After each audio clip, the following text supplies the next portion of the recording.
8 करोड़ 40 लाख साल पहले कई मॉडर्न मैमल्स, पक्षियां, इंसेक्ट ग्रुप्स, यहाँ तक कि सबसे पहले फूलदार पौधे भी यहाँ पहले ही पनप चुके थे। डायनासोर अब भी यहाँ पर इधर उधर टहल रहे हैं। अभी 2 करोड़ साल बाकी हैं एस्ट्रॉइड के पृथ्वी पर गिरने में और इनका सर्वनाश होने में भी। टी-रेक्स नाम का एक बेखौफ शिकारी डायनासोरों का बादशाह बन गया और फिर पृथ्वी 12 डिग्री झुक गई। आइए कुछ देर के लिए हम अपनी पृथ्वी को एक चॉकलेट ट्रफल मान लेते हैं और इसका ऊपरी खोल सख्त है। इसका सेंटर किसी चिपचिपे सेमी सॉलिड चीज से भरा है। इसकी टॉप लेयर यानी क्रस्ट ऐसी टेक्टोनिक प्लेट्स की बनी है जो किसी पहेलियों से कम नहीं है। इन टेक्टोनिक प्लेट के ऊपर ही महासागर और महाद्वीप बसे हैं। 8 करोड़ 40 लाख साल पहले मेंटल और क्रस्ट ने हमारी पृथ्वी की बाहरी सतहों के चारों तरफ घूमना शुरू कर दिया, फिर पीछे चली गईं। अगर तब आप ये घटना अंतरिक्ष से देख पाते तो आपको ऐसा लगता कि जैसे पूरा ग्रह ही एक तरफ झुक गया है। आज अगर ऐसा हुआ होता तो न्यूयॉर्क शहर आज उस जगह पर पहुंच चुका होता जहां फ्लोरिडा है। मान लीजिए कि हमारी पृथ्वी एक घूमता हुआ लट्टू है। अगर इसका वजन बराबर बटा हुआ हो तो ये बिल्कुल सही तरह से घूमेगा, पर अगर आपने एक साइड थोड़ा सा वजन बढ़ा दिया तो इससे ये लट्टू भी उसी तरफ झुक जाएगा। हो सकता है कि इसकी वजह टेक्टोनिक प्लेटों का हिलना और उनका एक दूसरे के नीचे दब जाना रही हो सकता है कि जो पानी हम पी रहे हैं वो हमारे सौर मंडल से भी पुराना है। कुछ वैज्ञानिकों का मानना है कि पृथ्वी पर हमारे पास जो पानी है वो बर्फ के टुकड़ों से आया हो, जो 4.5 अरब सालों से भी ज्यादा पहले से किसी तरह के स्पेस क्लाउड में फ्लोट कर रहे थे। झीलें हमेशा शांत और आरामगाह ही नहीं होती, उनमें विस्फोट भी हो सकते हैं। ऐसा तब होता है जब सतह के नीचे ज्वालामुखी की गैसें होती हैं जो विस्फोट कर सकती हैं। वे उठकर सतह पर आ सकती हैं और बड़ा नुकसान भी कर सकती हैं। वक्त के साथ साथ पृथ्वी के घूमने की गति भी कम होती जा रही है। हर साल चंद्रमा को हमारी पृथ्वी से थोड़ी सी ऊर्जा मिलती है और यही चंद्रमा को धीरे से बहाकर दूर ले जाती है। ये दोनों चीजें हमारे दिन लंबे कर रही हैं, मगर ऐसा बेहद धीमी गति से हो रहा है। यानी करीब 100 सालों में बस 1.4 मिलीसेकंड बढ़ता है। यानी जब यहाँ पर डायनासोर बसते थे तब एक दिन 23 घंटे का होता था। हमारा ग्रह बैंगनी रंग का हुआ करता था। एक थ्योरी के मुताबिक प्राचीन माइक्रोब्स सूर्य की रोशनी को सोखने के लिए क्लोरोफिल पर निर्भर नहीं थे, बल्कि वे कुछ अलग ही मॉलिक्यूल्स पर निर्भर थे। वे हरी रोशनी को सोखते थे और फिर एक बढ़िया सी बैंगनी रंग की रोशनी रिफ्लेक्ट करते थे। हर बार जब आप समुद्र में डुबकी लगाएं तब ये भी जरूर याद रखें कि आप 7,000 खरब डॉलर से भी ज्यादा कीमत के सोने के ऊपर तैर रहे हैं और ये सोना कहीं समुद्र के तल पर पड़ा किसी के उसे बाहर निकालने का इंतजार नहीं कर रहा है, बल्कि ये समुद्र के पानी में नन्हे कणों की तरह शामिल है। द मरियाना ट्रेंच हमारे ग्रह की सबसे गहरी जगह है।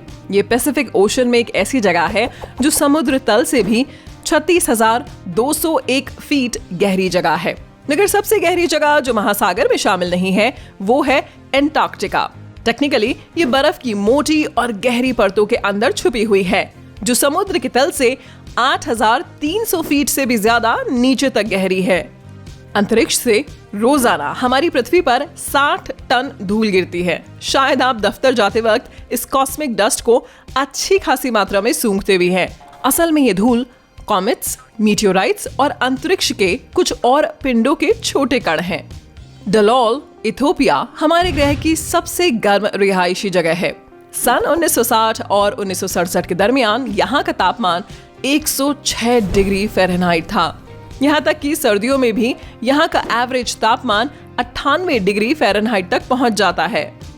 सूरज की किरण को हमारी धरती तक पहुँचने में 8 मिनट 20 सेकंड का वक्त लगता है, पर इसी किरण को प्लूटो पर पहुँचने में जितनी देर लगती है उसके मुकाबले तो ये वक्त काफी कम है, क्योंकि वहाँ ये 5.5 घंटे में पहुँचती हैं। हमारी दुनिया का तकरीबन 70% पानी आइस शीट्स और ग्लेशियरों के रूप में जमा हुआ है।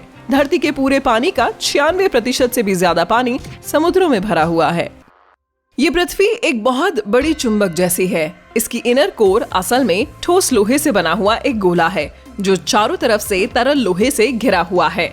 इसकी डेंसिटी और तापमान में आने वाले बदलाव और इसमें होने वाले सभी वेरिएशंस का एक तरह का अजीब फोर्स पैदा करते हैं। जिसकी वजह से लोहा इलेक्ट्रिक करंट पैदा करता है। पृथ्वी के घूमने से ये सब एक सीधी लकीर में आ जाते हैं और एक साथ मिलकर ये एक मैग्नेटिक फील्ड बना देते हैं। हमारी आकाश गंगा में बहुत सारे तारे हैं, 1 खरब तारे, मगर सिर्फ अकेले हमारे ग्रह पर ही उससे कहीं ज्यादा पेड़ हैं। धरती पर करीब 30 खरब पेड़ हैं। आप एक पेड़ के तने के अंदर बने रिंग्स को देखकर उस पेड़ की उम्र बता सकते हैं। वे आपको किसी भी साल की कंडीशन के बारे में और भी ज्यादा बता सकते हैं। जब ये रिंग्स पतले होते हैं, उस साल इस जगह पर सूखा पड़ा था, जबकि मोटे रिंग्स देखकर आप बता सकते हैं कि उस वक्त बरसात अच्छी हुई थी। पृथ्वी एक ऐसा चमत्कारी ग्रह है जहां की चट्टानें भी चल फिर सकती हैं। कम से कम उनमें से कुछ तो कैलिफोर्निया की डेथ वैली में भी हैं। वे अपने निशान छोड़ देती हैं ताकि आप उस रास्ते को रिकॉर्ड कर सके जहां से वे गुजरी हैं। उनमें से कुछ सबसे बड़ी चट्टानों ने तो अपने पीछे करीब 1500 फीट लंबे निशान भी छोड़े हैं। चिकने तले वाली चट्टानें तो चारों ओर चक्कर ही काटती रहती हैं, जबकि खुरदरे वाली चट्टानें अपने पीछे सीधे निशान छोड़ती हैं। हमारे चारों तरफ की दुनिया एटमों से बनी है। ये देखने में तो ठोस लगते हैं, मगर असलियत में इनमें से 99% एटमों के अंदर खाली जगह मौजूद है। एटम के अंदर एक बेहद छोटा न्यूक्लियस होता है और इसमें कई सारे इलेक्ट्रॉन्स इस न्यूक्लियस की लगातार परिक्रमा करते हैं। ये इलेक्ट्रॉन्स पार्टिकल्स हैं, मगर ये वेव्स की तरह काम करते हैं। इनका वजूद सिर्फ एक ही पॉइंट पर नहीं है, बल्कि ये तकरीबन हर मुमकिन जगह पर फैले हैं और ये बहुत जगह घेरते हैं। सारे एटमों की सारी खाली जगह कुल मिलाकर इतनी बड़ी होगी कि हम सारे इंसानों को उस बेहद तंग जगह में ऐसे फिट कर सकते हैं जैसे चीनी के कण एक शुगर क्यूब में फिट होते हैं। ऑस्ट्रेलिया टेक्टोनिक मूवमेंट्स की वजह से धीरे धीरे अपनी जगह से हर साल 1.25 इंच खिसक कर नॉर्थ की तरफ पहुंच रहा है। ऑस्ट्रेलिया उन कॉन्टिनेंटल टेक्टोनिक प्लेटों के टॉप पर है जो बाकी प्लेटों के मुकाबले ज्यादा तेजी से खिसकती हैं। सूरज जितनी चमक पाने के लिए आपको 4 लाख चंद्रमाओं की जरूरत पड़ेगी। सुनकर ज्यादा लगता है ना, मगर चंद्रमा सिर्फ सूरज से आई रोशनी को ही रिफ्लेक्ट करता है। इसके पास अपनी कोई रोशनी नहीं है। और इतना ही नहीं, चंद्रमा की चमक सूरज, चंद्रमा और पृथ्वी के दरमियान बने एग्जिट एंगल पर निर्भर है। हम जिस ग्रह पर रहते हैं, कभी इसके 2 चांद हुआ करते थे, या चंद वैज्ञानिक ऐसा ही मानते हैं। उनको पता चला कि चंद्रमा की जो साइड धरती की तरफ है, वह उसकी दूसरी साइड के मुकाबले ज्यादा चपटी और निचली है, जबकि इसकी दूसरी तरफ की साइड थिकर और क्रस्टियर है। इस थ्योरी के मुताबिक धरती का दूसरा चांद इस चंद्रमा की उस थिकर साइड से टकरा गया होगा। कुछ मानते हैं कि वह दूसरा चांद आज भी मौजूद है। हो सकता है कि वह कोई इतना बड़ा अंतरिक्ष पिंड ना हो जिसे हम आकाश में साफ साफ देख सके, मगर वह एक छोटा सा एस्ट्रॉइड हो सकता है जो कि पृथ्वी के ऑर्बिट में खिंच आया होगा। हवा में सबसे ज्यादा मात्रा में ऑक्सीजन नहीं है। हवा में करीब 78% मात्रा नाइट्रोजन की है। अगर आप कुछ खूबसूरत स्टीप रॉक्स देखना चाहते हैं तो कनाडा के आयुआटक नेशनल पार्क घूमने जाइए। यहाँ पर कनाडा का सबसे बड़ा वर्टिकल ड्रॉप है जो सबसे ऊंचा और स्टीपेस्ट क्लिफ है। यहाँ 105 डिग्री का ओवरहैंग है और 4000 फुट की चट्टान है। सन 1985 में 4 अमेरिकी पुरुषों की एक टीम आखिरकार इसके टॉप पर पहुंचने में कामयाब हो गई। हालांकि इससे पहले भी इस पर चढ़ने की कोशिश 30 बार हुई थी। इस टीम को भी ऊपर पहुंचने में 33 दिन लगे थे। पैसिफिक, अटलांटिक, इंडियन और आर्कटिक ये दुनिया के 4 महासागर हैं। 5वां महासागर सदर्न ओशन को माना जा चुका है। इसका ये नाम इसके आसपास के कॉन्टिनेंट्स के नाम पर नहीं पड़ा है, बल्कि इसकी खासियत है इसका एंटार्क्टिक करंट जो वेस्ट से ईस्ट की तरफ जाता है। रिसर्च बताती है कि ये करंट 3 करोड़ साल से भी ज्यादा पहले बना हुआ था, जब साउथ अमेरिका और एंटार्क्टिका अलग हुए थे। इनके अलग हो जाने से पानी को ओशन के नीचे की तरफ बिना किसी बाधाओं के गोल घूमते हुए बहने का मौका मिल गया।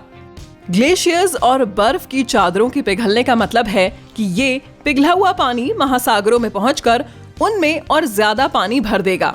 इससे समुद्र तल पर पानी का बोझ ज्यादा बढ़ जाएगा, जिससे समुद्र तल नीचे धंस सकता है। हमारी धरती की सतह दिखने में ठोस और परमानेंट दिखती है, मगर हर 50 करोड़ सालों में ये भी रीजनरेशन के प्रोसेस से गुजरती है। टेक्टोनिक प्लेट्स आपस में एक दूसरे से टकराती हैं। कॉन्टिनेंटल क्रस्ट ओशनिक क्रस्ट पर प्रेशर बनाती हैं और यही प्रेशर ज्वालामुखियों को सक्रिय कर देता है। वक्त के साथ इसका नतीजा ये होता है कि धरती की ज्यादातर सतह रीजनरेट और रिप्लेस होती रहती है, ठीक वैसे ही जैसे हमारा शरीर हमारे स्किन सेल्स को रीजनरेट करता है, पुराने सेल्स को नए सेल्स में बदलता रहता है। सौर मंडल के सभी ग्रहों में सिर्फ पृथ्वी ही एक ऐसी है जिसका आउटर क्रस्ट इन बेहद बड़ी सतहों के रूप में टूटकर बटी हुई है। इन्हीं को हम टेक्टोनिक प्लेट्स कहते हैं। ये एक ऐसा महत्वपूर्ण प्रोसेस है जिसकी वजह से ही समुद्र खाइयों और पहाड़ों का निर्माण संभव हुआ है और ये धरती की रक्षा करने में भी मददगार है। समुद्र में रहने वाले माइक्रोस्कोपिक पौधे जब अपनी पूरी उम्र जी लेते हैं तो वे समुद्र तल में गिर जाते हैं। ये अवशेष हमारे ग्रह के अंदरूनी हिस्से में लौट जाते हैं और रिसाइकिल हो जाते हैं। फिर आखिर में ये एटमॉस्फेयर में समा जाते हैं और हमारी पृथ्वी को ओवरहीट होने से बचाते हैं, ताकि हमारी पृथ्वी भी हमारे सौर मंडल के सबसे गर्म ग्रह वीनस जैसी गर्म ना हो।